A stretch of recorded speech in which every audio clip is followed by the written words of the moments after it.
And also, also just generally, a lot of psychologists would say that confidence is connected to that as well, right? So if I'm not a confident person, then maybe my money or my status will give me more confidence that I don't actually naturally have.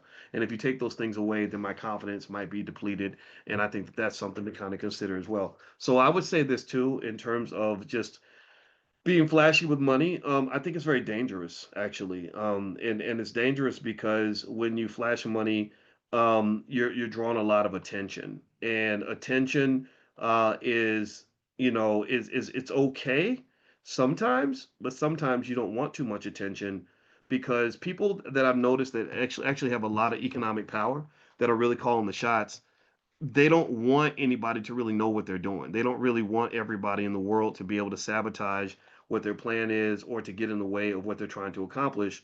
So a lot of times the person who's really the boss doesn't want anybody to know that they're the boss, right? The person who walks around and says, "I'm the boss," look at me, look at me, look at me, is either a person that's immature and they haven't been the boss for very long, or they're really not the boss. They're sort of faking it till you make it. And one place where that fake it till you make it mindset is pretty strong is Atlanta. Atlanta's a trip, boy. Atlanta is hilarious, especially like young people. I was walking down the street one day and I just saw these two like teenagers, like they were shooting a video and they had a Lamborghini they had rented and they were getting out the Lamborghini, showing off the jewels and everything. And I was just cracking up. And I think that's so interesting. I'm like, where the hell did that culture come from? Like, who really taught us to even behave that way? And that's really, really economically immature. And in fact, I still remember the guy went to college with Antoine Walker, the guy that lost $100 million when he went to the NBA. And I remember he came through the hood when he was in the NBA, and they got robbed, right? And the cops were like, that the robbers got, they were like, they got $80,000 in cash and $100,000 worth of jewelry. I said, who carries around $100,000 worth of jewelry? That's crazy. And it was something crazy like that. And you hear that sometimes, right? And I'm like, what in the world? What part of the culture says it even makes sense to have that much jewelry on you anyway? Right now, I get it. They said they took $100,000 worth of stocks and bonds and $200,000 worth of real estate because they stole the deeds of the property. And I get that, but just that idea of all the jewelry and all the money and all the gaudiness, that really is a massive symptom of economic immaturity. That is, I write about that in my book, The 10 Commandments of Black Economic Power.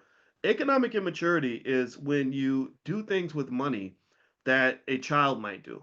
Like a child tends to want to spend their money on childish things, right? They give them a bunch of money, they're gonna go buy toys and candy and stuff like that. Also, a child might. Anybody remember when Eddie Murphy did his skit where he was talking about how happy he was when you go outside and you got a cheeseburger and you start dancing? I got a cheeseburger. I got a cheeseburger, right? And that's what that reminds me of. It's like because I have something now, I want everybody to know what I have.